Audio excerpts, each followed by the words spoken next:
Yanmar US40. Tai yra 40 arklio galių, galingas pakankamai ir greitaeigis. Sportinis, lenktyninis traktorius. Variklis 4 cilindrų, Yanmar, dizelinis, galingas. Tai matau oro kondicionieriaus sistemos ir blys.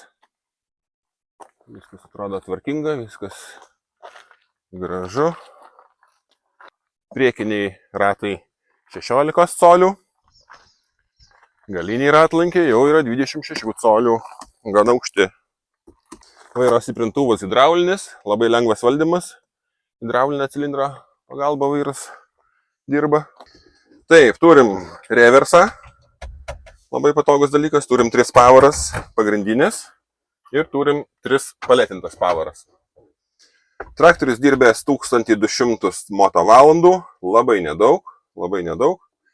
Greitis važiavimo 30 km per valandą. To magnetola, ne auto, gal traktoriaus magnetola.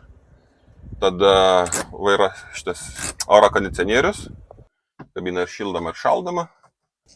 Hidraulikos valdymas, blokiruotė, darbinis velinas PTO 3 greičių.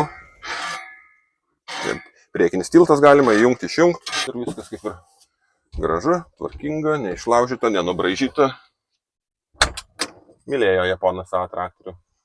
Labai patogi sėdynė, spyruokliuojanti, netgi kavos, arbatos ar kažkokio kito nealkoholinio gėrimo laikikliai.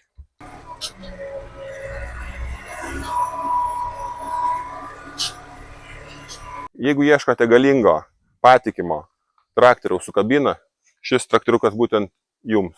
40 arklio galių, kaip minėjau, su kabina ir, kas svarbiausia, greitaeigis.